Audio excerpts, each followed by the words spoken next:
What up, sports fans of Waxon Wednesday? Jake Waxman, Tyler Lavalette, two guys talk sports. Let's roll. Let's skate, otherwise, into another Stanley Cup Finals. But before I get to the finals itself, I thought I'd talk about a story that's been breaking out. You know, a lot of talk, and it's surrounding the Dallas Stars. Off season's already begun for them, and things are already getting very interesting in their off season. First of all, I want to give a shout out to a guy by the name of David Pagnotta, who is reporting this. So I'm just giving credit where credit is due. I'll be sure to list his name and his tweet on Twitter in the bio below, so that because I'm not all about plagiarizing. I'd rather give credit where credit is due to the people who report it. So this is according to a guy who covers hockey, one David Pagnotta by name. Noise out of Dallas. Response.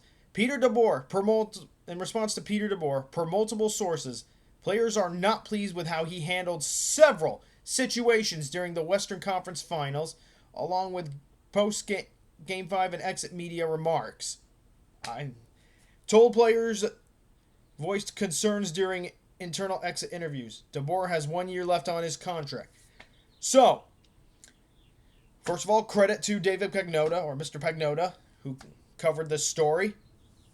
And so what he's referring to, so they mentioned, the way that Peter Deboer handled the situation, and they mentioned exit media remarks. Here's what they are referring to.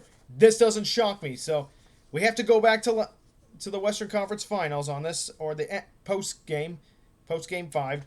Peter Deboer said this: I don't blame it all on Jake, but the reality is, if you go back to last year's playoffs, he's lost 6 or 7 games to Edmonton, and we gave up 2 goals on 2 shots on an elimination game. That's a pretty big sample size. You know what? When I first saw this,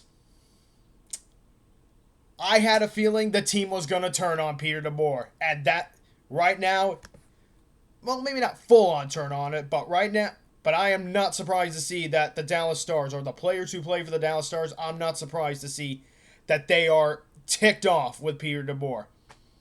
Because especially the way, now, he wasn't, I don't think he was trying to throw Jake Oettinger under the bus, but with the way that statement came out and the way he phrased it, you know what? He threw Jake Oettinger under the bus. Whether he intended to or not, he threw Oettinger under the bus. And you know what? This kind of reminds me of something, okay? For those of you who don't know, I was a manager for my high school's hockey team. For Lakeland High School, I was one of 2 managers for the hockey team in the 2 years that I was there. And we had a code, all right? Me and the team, we had a locker room code. Everything that happens in the locker room, personal issues, beefs between players, and a few, how games went, who was responsible for, what plays or who lost, all that stuff, whether it's coaching our players. Here's the thing. For those examples that I named, first one of the biggest rule of the locker room code, or the hockey team code. We are not allowed to talk about any of these things outside the locker room. We don't talk about this stuff to anyone else outside the locker room. What happened in the locker room, or what happened on ice, stayed on ice, stayed in the locker room, all right? Whether it was a poor performance of a hockey game, or some guy having an issue playing defense, or gave up a goal, or a goalie giving up a bad goal, we don't talk about that with other players, all right? We don't talk about that stuff. We especially do not talk about anyone else in a negative light outside of the locker room. Peter Deboer, when Peter Deboer made that statement about Jake Oettinger, he broke the code. He broke the locker room code. And now he's killed the morale of the Dallas Stars. The morale is really, really low. Players are upset, and it wouldn't surprise me if Jake Oettinger is upset. And you know what? To me, this is a coach. This is a coach that is not taking full responsibility for how terrible this series went for the Dallas Stars. It went horrible. And by the way, let me tell you, so when he said he's lost 6 or 7 games to Edmonton, that was a dumb thing to say. Because Jake Oettinger did not lose those 6 or 7 games. The Dallas Stars lost those games as a team. And Dallas lost this series as a team. All right, yes, Jake Oettinger had struggles, but so did the team. And if you watch and by the way, pulling Jake Ottinger after giving up 2 goals in the first few minutes off of two shots, that was a panic move by Pete Deboer. That was absolute 100% panic move. Usually we will only pull a goalie like after 3 quick goals in like say the first period. There was no need to do that. And if you watch the replay on both of those goals that Jake Ottinger gave up, not his fault. His defense was either chasing the puck or they left him out to dry. And you know what? Dallas's offense also is equally as much to blame because you know what? They had, I think, just 4 or 5 5-on-5 goals. That's not good enough to win. And you know what? That falls on Peter Deboer. His offensive system just does not work when it comes to the biggest time of the year. And in the Western Conference Finals, his offensive system fell apart. And Edmonton exploited it, his defense as well. So, Jake Ottinger is not to blame. And you know, the team as a whole is to blame. And you know what? Blame always goes right to the top. And it starts with Peter Deboer. It was his job to get this team ready for the Western Conference Finals. And you know what? He didn't have them even close to ready. And if it weren't for guys like Jake Ottinger, the Oilers would have swept the Stars. It would have been that bad. Guys like Jake Ottinger made sure that it wasn't a sweep. In fact, Jake Ottinger and select others on that Stars team bailed Peter Deboer's butt off. They bailed him out. And you know what? If our you know what? And when I say when it comes to it's like first rule of Fight Club, you don't talk about Fight Club. You know, same thing, locker room rules. All right, we don't talk about what. There are certain things that happen on the ice that we don't talk about. You know, poor performance of players is one of these things, as well as the performance of a team. I was not allowed to talk about this stuff, and I didn't talk about this stuff when I was at high school with anybody else. During the classroom, any of that stuff, I didn't talk about those things, you know? Yes, I'd talk about what a joy it is to being a manager and how fun it was working these hockey games, but I would never talk about things off the ice that the team did not want me to talk about. Simple as that. Apologies if I misphrased anything there. I tell you what, if our coach went and threw our players under the bus to the media, or threw one of our players under the bus to the media, that's a violation of the code. And you know what? We would probably turn on him. And we would we'd go to someone and say, you know what? We want so-and-so replaced. And it looks like it would not have surprised me if a couple players, maybe even Jake Ottinger, went to the Dallas Stars management and told them, it's either us or him. Get him out. Please, get him out of here. I think the players do not want to play for... It would not surprise me. I don't want to assume too much, but it would not surprise me if some of these players, if not all, do not want to play for Peter Deboer anymore after what he did, especially those remarks. The thing is, accountability is key. Own up to your mistakes. Peter Deboer, and here's the thing about Peter Deboer. 6 of the last 7 NHL seasons, he's been in the Western Conference Finals, whether it was with the Sharks, the Golden Knights, and even the Dallas Stars. He hasn't won any of them. He's 0 for 6. You think after losing 6 Western Conference Finals, you'd want to take a look at yourself in the mirror and say, am I doing everything I can to help this team, or do I need to change something? With statements like that, Peter Deboer looks like he is taking no accountability for his actions. And you know what? That doesn't sit well with the team, with the fan base. And you know what? I don't blame the team for being upset at him. All right? It was your job to get the Dallas Stars prepared. You have to own that mistake. You're the coach. Your job to get them ready. Don't be going out there and talking to the media about how, you know, you don't blame it all on Jake Ottinger, but he could have. But you know what? When you look at the so-and-so, all that, look, bottom line is you don't take a single player on your team and throw him under the bus when you know you lost as a team and you could have done a lot better getting the team ready for the Western Conference Finals. That is the problem I have with this whole thing. You know what? whether it's again, back to, you know what I said about locker room conduct, locker room code, hockey team code. We don't talk about any certain things. There are certain things we don't talk about outside the locker room. And you know what? And how about this? One of the things we do not for sure talk about is the performance of one player on the ice. It doesn't matter who it is or the performance of one coach. We don't talk about that to any outsiders. That's hockey code. And you know what? Peter Deboer violated hockey code. And is it any wonder why the team is so mad at him right now? Is it any wonder? And you know what? If the Stars don't make the playoffs next year, it wouldn't surprise me. Because I'm just not sure that right now that there's many players on this Dallas Stars team. A lot of good players on the team. This Dallas Stars team loaded with talent. They should have done... This is a series on paper that should have gone to 7 games. But ended up only being 5 games. And I hold Peter Deboer responsible for this because... And you know what? The Stars too. Hey, they lost as a team. But blame always starts at the top too. Why you would go and blame one person when you know we win as a team, we lose as a team. And when you're the coach, it's your job to get the team ready. Bottom line is this. If the Dallas Stars are looking to fire Peter Deboer, last week would have been the prime opportunity to do it. Because, like I said, he violated locker room code. Or he violated the team code and has pretty much sunk the team morale heading into the offseason. This isn't right.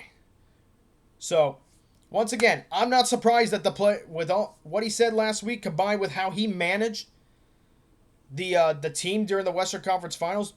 Poor offense, poor defense, leaving the goaltender out to dry. I mean the team owns it as a whole, but you know what? That was not a good move by Peter Deboer, and you know what? The players, I cannot blame them for being upset with him. Because we win as a team, we lose as a team. Whatever problems we have in the locker room, we keep it in the locker room. We work things out. And and you know what? Maybe Peter Deboer wants out of Dallas. You know what? Then just walk yourself out of Dallas if that's what you're going to do. Bottom line is everyone is equally responsible, especially the head coach. So bottom line, what happened in conclusion, Dallas lost as a team. Jay Ottinger didn't lose this series for Dallas. Dallas lost as a team. And the head coach, and you know what? Blame goes all around, but you know what? Blame always goes straight to the top. It was Peter Deboer's job to get this team ready to play a great Edmonton Oilers team, and you know what? He failed to get them ready. He let this team down, and then he has the audacity to go talk to the media and say things about his goaltender that goes against team conduct or locker room conduct and team morale. It's going to be an interesting offseason for Dallas, and you know what? We'll see if this team's the same. If they miss the playoffs, well, we all know. Well, you know what? I know who's going to get the majority of the blame. It's going to go straight to the top. Simple as that. And once again, I just remember, for those of you who are part of sports teams, just remember this, and this is something I was taught too by my hockey team.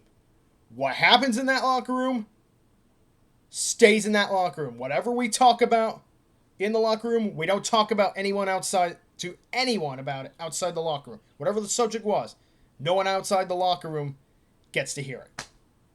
Simple as that. Shame on Peter Deboer for violating the team conduct, or the principle that is locker room code of conduct. Now, we'll get to Stanley Cup Finals talk. All right, this is it. Night of Game 1. Edmonton starts off with home ice. So Game 1 in Edmonton, rematch between the Florida Panthers and the Edmonton Oilers. All right. Florida's been here before. They know. Both teams have been here before. Florida, this is their 3rd straight Stanley Cup Finals appearance, 2nd straight for Edmonton. Florida knows that Edmonton is going to be hungry. They are prepared. This Florida team, you could even make the case they're improved compared to last year's team. They got a lot of toughness. They added some toughness, a lot of physicality, and they can control the pace the game, puck movement. If they start fast. So for Edmonton, it's critical that they start fast, just like they have, with the exception of the LA series. They've started every series fast. They started the Western Conference Finals fast, second round fast. Got to start this series fast. Be the first, draw the first blood, so you can set your tone and give Florida a taste of their own medicine. Because if you control puck movement, the opposition's going to have a hard time keeping it or trying to get that puck. So what Edmonton needs, if they're going to because this Florida team, no question, toughest team they're going to face. They got a very physical defense, and they can impose their will on offense. They got the players to do that. And you got Brad Marchand doing his thing.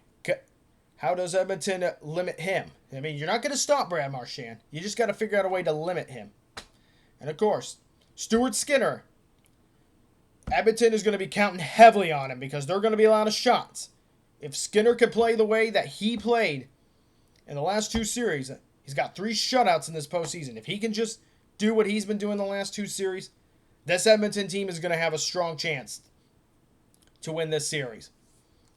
So, Game 1 is going to be the critical game. Who's going to start out on the right foot? Who's going to impose their will first? That could go a long way in deciding who's going to win this series. So once again, I'm sticking with my prediction of Edmonton in 7. I have a feeling Florida's going to give it everything they got, but I have a feeling Edmonton is going to find something. They're going to find a new gear. Much like their goalie, Stuart Skinner, who's found a new gear in this postseason. But I got a feeling Edmonton's going to find something that's going to allow them to find their way past a great Florida Panthers team. It'll take 7 games, I believe. But I believe Edmonton could do it because, like Florida, they too have the depth. And I think they've learned a lot from their loss to Florida last year. And you know what? I'm also kind of going with hockey history.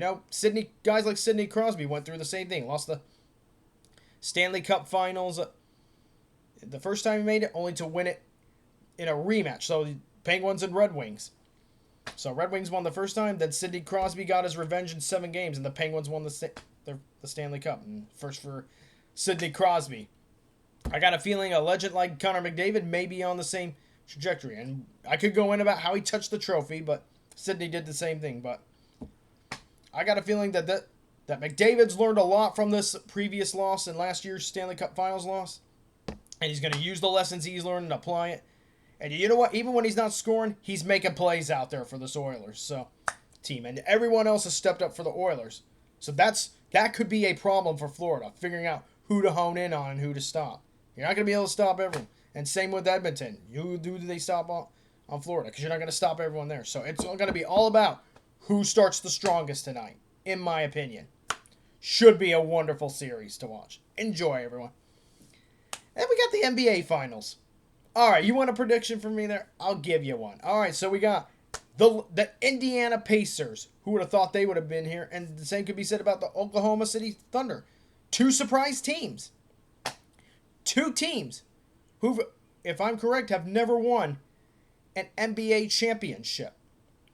I mean, the Pacers were originally part of a different league and won 3 championships there, but they've never won an NBA Same with the Oklahoma City Thunder, but they're a much younger franchise. They've been to the NBA Finals, fell short against LeBron James and the Miami Heat, going back to, I believe, 2011. So now, at the end of this series, one of these 2 teams is going to have their first NBA championship. And I got a feeling no matter who wins this series, both these 2 teams are still going to be around. They're still going to have their windows just opening. It's kind of refreshing to see this in the NBA. 2 teams with maybe not the big star. I mean, I know that Indiana has Tyrese Halliburton, but really not like any major stars like LeBron James or Kevin Durant or Tatum. But both these 2 teams have great players. Both of them are going to be hungry. And it's going to be a fantastic series to watch. I could end up being wrong, because I don't watch the NBA, but been keeping up with it a little more because the Indiana Pacers have been on a run for the ages. And right now, they look primed and poised. Which is why I'm going with Indiana in 6. I think the Pacers win their first NBA championship and it takes 6 games.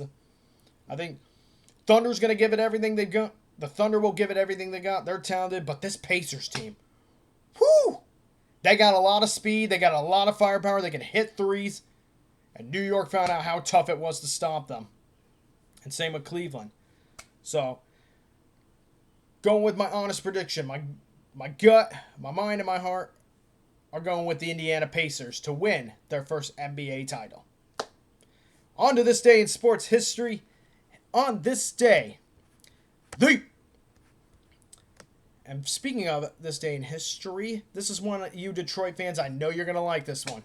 We were just talking about it. On this day, 4th of June, 2008, the Stanley Cup Final at the Civic Center in Pittsburgh. The Detroit Red Wings defeat the Pittsburgh Penguins 3-2 for a 4-2 series win, resulting in the Detroit Red Wings' 11th Stanley Cup. And again, want to give again credit where credit is due to Dave Pagnotta, who broke the story on what was going on with Dallas. I will post his name and the tweet in the bio below so you guys can look at it. Again, got to give credit where credit is due. This is his material, not mine at all. It's just reporting this so you guys kind of know what the situation was at Dallas. Without further ado, sports fans, I hope you're having a good week, and I will see you all on Friday Roundtable with my man Tyler Lavalette, where we'll talk more about baseball, and hopefully Gary Wall will be able to come on the show and talk some baseball with us. And for now, I will say goodbye. This is Jake Waxman from Two Guys Talk Sports, wishing you all a good week.